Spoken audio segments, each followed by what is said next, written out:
მას შემდეგაც ევროკავშირის კომისიამ მიიღო გადაწყვეტილება საქართველოსთვის გაეწია რეკომენდაცია კანდიდატის სტატუსთან მინიჭების შესახებ, ამავე დროს გაეცა რეკომენდაციები შემდგომ რეფორმებთან დაკავშირებით, მათ შორის საკითხები შეეხებოდა სპეციალურ საგამოძიებო სამსახურის და პერსონალურ მონაცემთა დაცვის სამსახურის ეფექტიანობის და დამოუკიდებლობის ზრდას, ასევე ანტიკორუფციული ბიუროს საქმიანობის ეფექტიანობის და დამოუკიდებლობის ზრდას. ამასთან დაკავშირებით, როგორც ეს იყო გათვალისწინებული უწყებაჩვეულის კომისიის სამოქმედო გეგმაში, შეიქმნა საპარლამენტო ფორმატი, რომელსაც მე ხელმძღვანელობდი, იცით რომ ჩატარდა შეხვედრები, სადაც ჰქონდა საუბარი ვენეციის კომისიის რეკომენდაციაზე დაყრდნობით თუ რა შეიძლება შეცვლილიყო კანონ პროექტზე და გასულ კვირას იურიდიული კომიტეტის წევრებმა დააინიცირეს შესაბამისი პაკეტები კანონ პროექტში ცვლილებისა. მინდა მადლობა გადაუხადო იურიდიულ საკითხთა კომიტეტს, მის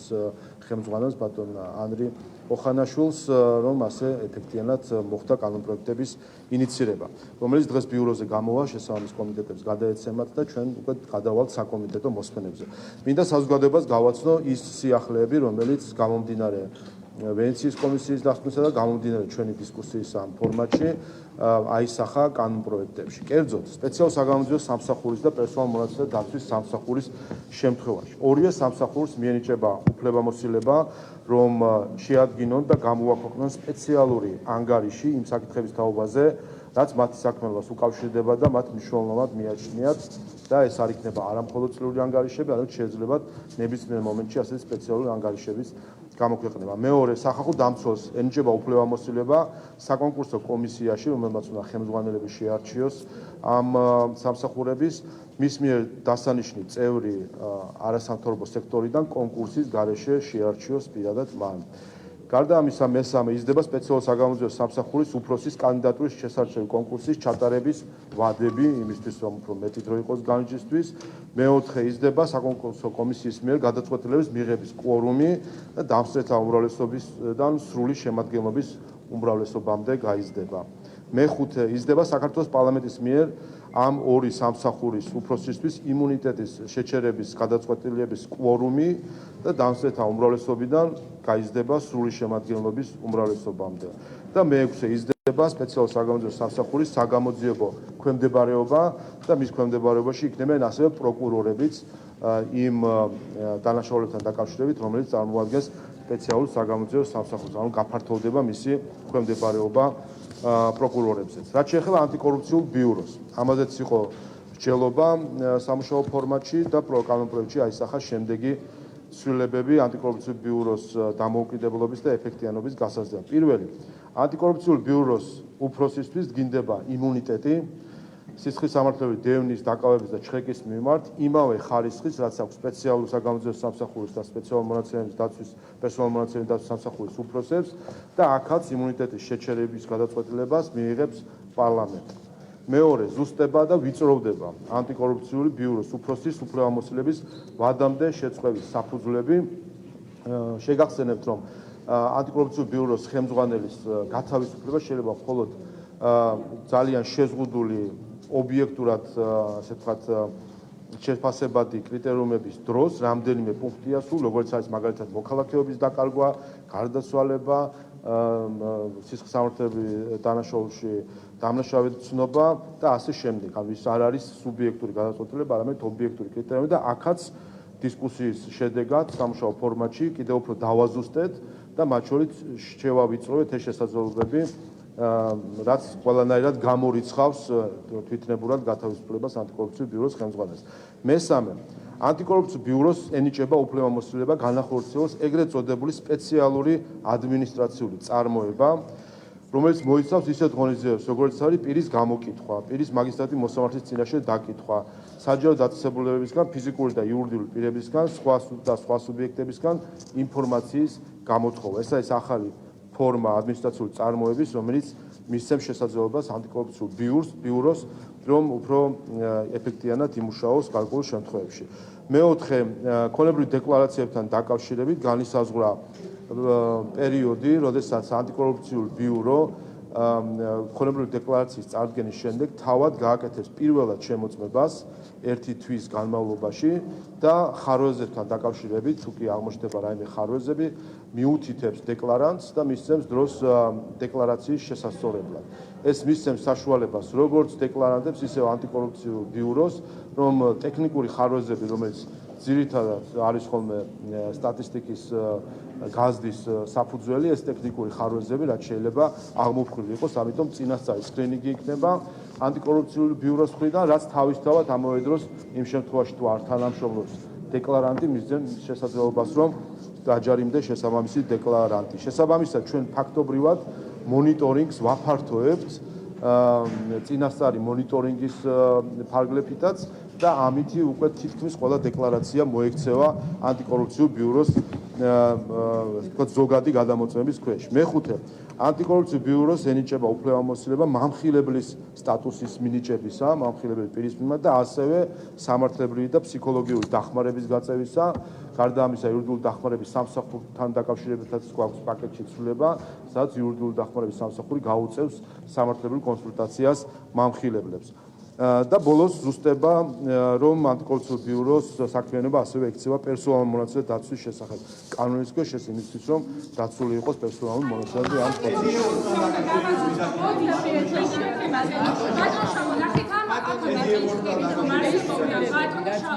და რაც გარანტირებული იქნება ხელშეუხლებლობა ამ ანტიკორუფციულ ბიუროს ხელმძღვანელთან დაკავშირებით. ეს ცვლილებები უზრუნველყოფს თუ არა იმას, რომ რეალურად ეს ფიგურა რაც ჩადეთ ახლა თქვენ ცვლილებებში იყოს მართლა დამოუკიდებელი და მან აკონტროლოს შერჩევის მიუხედავად უმრავლესობის წევრი იქნება ხელისუფლების თუ ოპოზიციის წარმომადგენელი და სრულად გამჭვირვალე იყოს ეს პროცესი კორუფციის მიმართულებით და ასე შემდეგ. ეს არის ის ცვლილებები, რასაც ითხოვდნენ ჩვენგან დასავლელი პარტნიორები. არის თუ არა ეს ის ცვლილებები? აქამდე საუბარი იყო, რომ მაგალითად ვენეციის კომისიამ თქვენ გამოაქვეყნა დასკვნა ანტიკორუფციულ ბიუროსთან დაკავშირებით და პირდაპირ ეწერა დოკუმენტში, რომ ბევრი კითხვის ნიშანი არის მიწვევასთან და დამოუკიდებლობასთან დაკავშირებით. პრემიერის დაქვემდებარების ქვეშ არის ეს უწყება.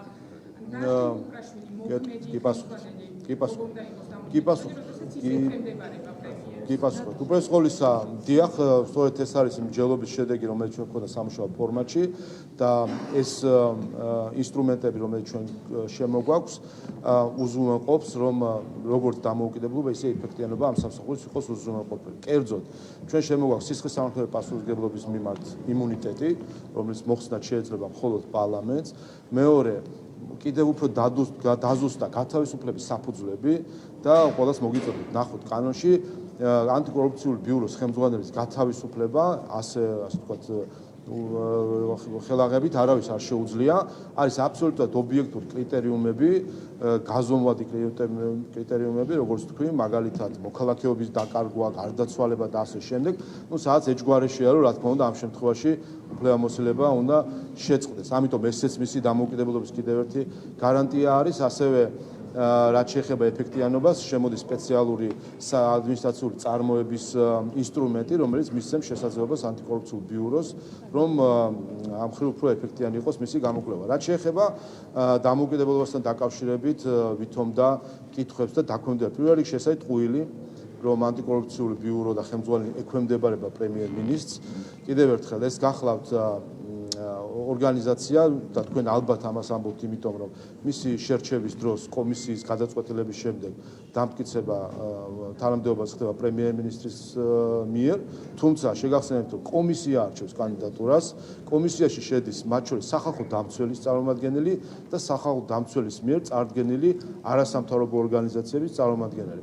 ბატონი რაჟდენ კუპრაშვილის არჩევის დროს შეგახსენებთ, რომ სახალხო დამცველის წარმომადგენელმა მხარი დაუჭირა მის კანდიდატურას, ასე რომ აქ არანაირი კითხვის ნიშნები არ არის და კიდევ ერთხელ დამოუკიდებლობა განისაზღვრება არა იმით, როგორ ხდება შერჩევა, არამედ იმით, თუ თანამდებობაზე ამ პოზიციაზე რა გარანტიები არსებობს და სწორედ ეს გარანტიები კიდევ უფრო დაზუსტდა და გამტკიცდა ამ კანონპროექტის მეშვეობით.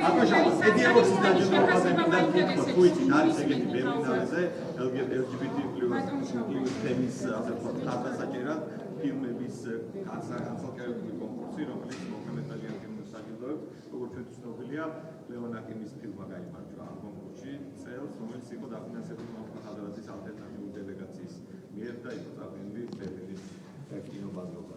თქვენ რაიმე პრობლემას მოხდათ აქ?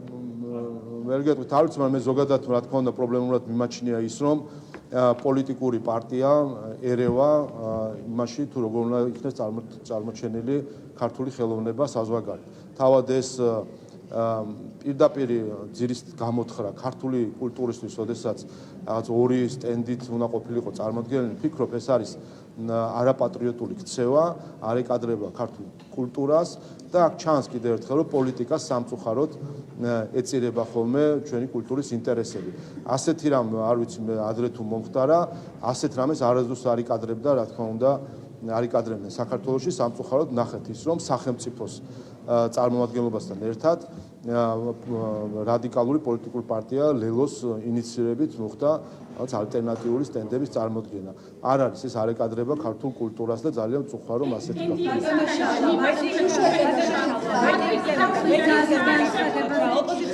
შეთავაზება არის ვეტინგი და ისინი ამბობენ, რომ ასე გატარდება ძირეული რეფორმა სასამართლოში და აქცენტს აკეთებენ ალბანურ მიდგომაზე. აი რას ნიშნავს ეს მიდგომა და რა შედეგი მიიღო მაგათ ალბანეთმა? აი რას უცნობენ? კიდევ ერთხელ მე მგონი ოპოზიცია და რამდენიმე არასამთავრობო ორგანიზაცია ადასტურებს თუ რა ცუდი გავლენა შეიძლება ქონდეს ზედმეტ დამოკიდებულებას უცხოურ ფულზე. და დღეს ფაქტობრივად ოპოზიცია გვთავაზობს სუვერენიტეტის დათმობას, მაშინ როდესაც ამბობს რომ უცხოელებმა უნდა განსადანიშნონ საქართველოში მოსამართლეები.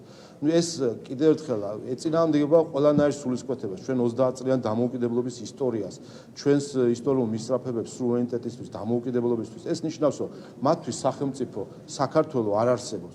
ეს ნიშნავს, რომ ის რაც ჩვენ რისთვისაც გვინდა ჩვენ დამოუკიდებლობა, მათთვის ეს არ არსებობს და უნდათ რომ ვიყოთ რაღაც ერთი ჭანჭიკი, არ ვიცი მე, სხვებისთვის და ერთი რამე არის კიდე ნიშანდობლივი, ხომ?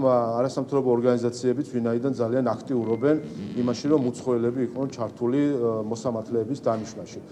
ჩვენ გვესმის დონორების მხრიდან მოწოდებები, რომ მათი დაფინანსებით მოქმედი არასამთავრობო ორგანიზაციები ჩავრთოთ ხოლმე მსჯელობებში. და როცა მათ ვთავთ მსჯელობებში, გამოდის რომ ეს ორგანიზაციები უკვე გვთავაზობენ, რომ მათი დონორები ჩავრთოთ გადაწყვეტილების მიღებაში. და მე მგონი ეხლა უნდა ჩამოყალიბდნენ და გვითხრან ეხლა თუ საერთოდ უნდა წავიდეთ ამ ქვეყნიდან და NGO-მა და დონორებმა უნდა მართონ ეს ქვეყანა გვითხრან თუ ეს არის მათი ძირითადი განზრახვა. იმიტომ რომ ეს უკვე ნელ-ნელა ცდება ყველანაირ ზღვარს სუვერენიტეტის პატივისცემისა, როდესაც დონორები მათ მიერ დაფინანსებული NGO-ების პირით გვეუბნებიან, რომ მათ დონორებმა უნდა დანიშნონ საქართველოში მოსამართლეები. კიდევ ერთხელ ყველას მიუთითებ მათ შორის ვენის კონვენციაზე და ყველამ უნდა პატივისცეს ქვეყნის შიდა პოლიტიკას და სუვერენიტეტს, რა თქმა უნდა, არაფერი ესაქმება უცხო ქვეყანას საქართველოს მართლმსაჯულების სისტემის დაკომპლექტებაში. ეს ეწინააღმდეგება არა მხოლოდ ფორმალურად ჩვენს კონსტიტუციას, არამედ ეს ეწინააღმდეგება ჩვენს დამოუკიდებლობის სულისკვეთებას. ამისთვის ვიბრძოდი ჩვენ დამოუკიდებლობისთვის, რომ დამოუკიდებლობიდან 30 წლის თავზე ამას გვეუბნებოდნენ საქართველოს მოქალაქეები, NGO-ების და ოპოზიციის სახით, რომ ჩვენ კი არ უნდა გადავწყვიტოთ ამ ქვეყნის ბედი, ჩვენ კი არ უნდა გადავწყვიტოთ და დავაკომპლექტოთ სასამართლო, არამედ უნდა უცხო ქვეყნებმა დაგვიკომპლექტონ სასამართლო. აი ამ დონემდე მივიდა ოპოზიცია და არასამთავრობო სექტორი და მე მგონი ძალიან ახლოს არიან უკვე იმ წითელ ხაზებთან, რომლის იქითაც საქართველოს ინტერესების სრული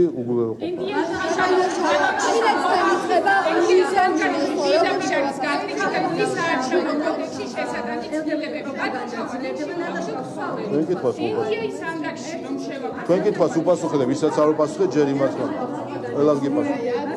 სამყაროში და მაგალითად ამერიკაში სახელმწიფო მდივანმა თანამშრომლებს მოუწოდა რომ გენდერული ნეიტრალური ენა გამოიყენონ მაგალითად მშობლები გეიდა და მამის ნაცვლად და ასე დაკონკრეტების გარეშე. ასევე ესპანეთში გამართულ პრაიდზე 10 წლამდე ბავშვები გამოიყენეს LGBT დროშებით და მშობლებს აქვთ უფლება რომ მათ დაბადების მოწმობაში სქესი არ ჩაუწერონ. ასევე ამბობენ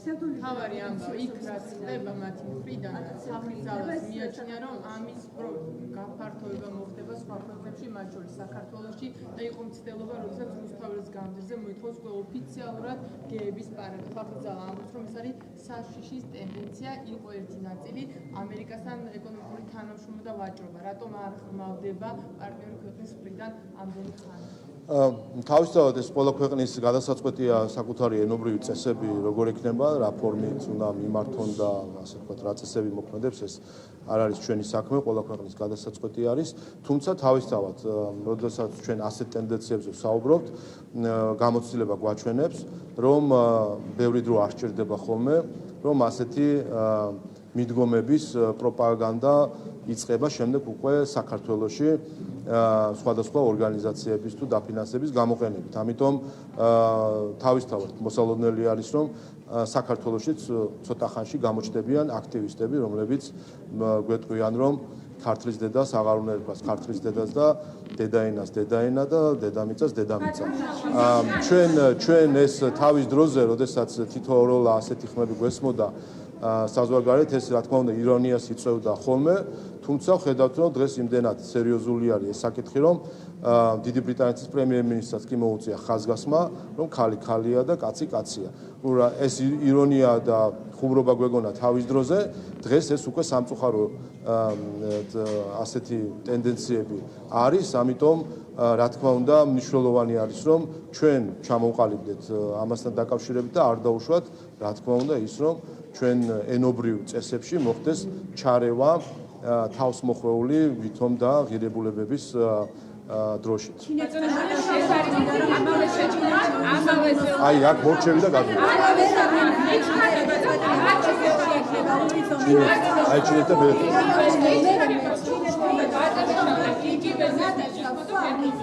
ჩინეთთან დაკავშირებით თავის ადმინისტრაციის ინფორმაციის მიხედვით 30 დღის განმავლობაში საქართველოს მოქალაქეები შეძლებენ, რომ ჩინეთში უვიზოდ იმოგზაურონ. აი, რამდენად მნიშვნელოვანია ეს გადაწყვეტილება და თქვენ როგორ შეაფასებთ ჩინეთთან უვიზო მიმოსვლა საკმაოდ რთული პროცედურების გავლა იყო, ხო, საჭირო? აი, რას შეცვლის ეს გადაწყვეტილება?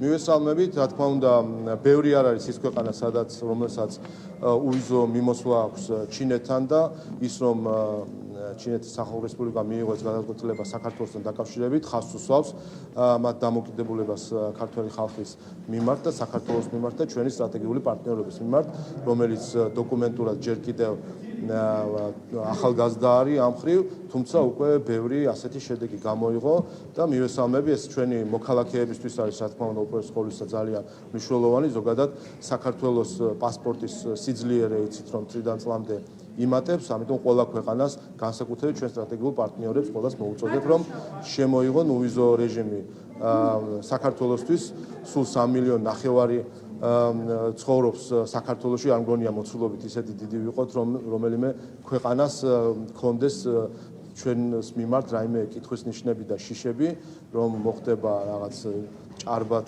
გადასვლა ამა თუ იმ ქვეყანაში, კულტურული კავშირებისთვის, ადამიანებს შორის კავშირებისთვის უვიზო მიმოსვლას აქვს განსაკუთრებული მნიშვნელობა. ჩვენ ვნახეთ, რომ მას შემდეგ, რაც ევროკავშირმა ჩვენთვის გახსნა უვიზოდ საკუთარი საზღვრები, თუ რა შესაძლებლობა მიეცა ჩვენ ახალგაზრდებს და ჩვენს მოქალაქეებს ზოგადად, რომ იმოგზაურონ ევროკავშირში, ისწავლონ ევროკავშირში და ამით უფრო დაახლოვდნენ ევროკავშირის წევრი ქვეყნების მოქალაქეებთან. რა თქმა უნდა, როდესაც ასეთ გადაწყვეტილებას სხვა ქვეყნებიც მიიღებენ, ეს უფრო გააძლიერებს ქვეყნებს და ხალხებს შორის ურთიერთობას. დავისთავოთ ეს ეკონომიკური და ეს გარდა ხალხებს შორის ურთიერთობისა, ასევე გულისხმობს ეკონომიკური ურთიერთობის ინტენსივობას, როდესაც არის ადვილი მიმოსვლა ქვეყნებს შორის, ეს ადვილებს კონტაქტებსაც, კავშირებსაც, გაცვლას, რაც შემდეგ უკვე გადაიზრდება და გადაითარგმნება ეკონომიკურ ურთიერთობებში და უფრო მეტ ინვესტიციაში საქართველოს.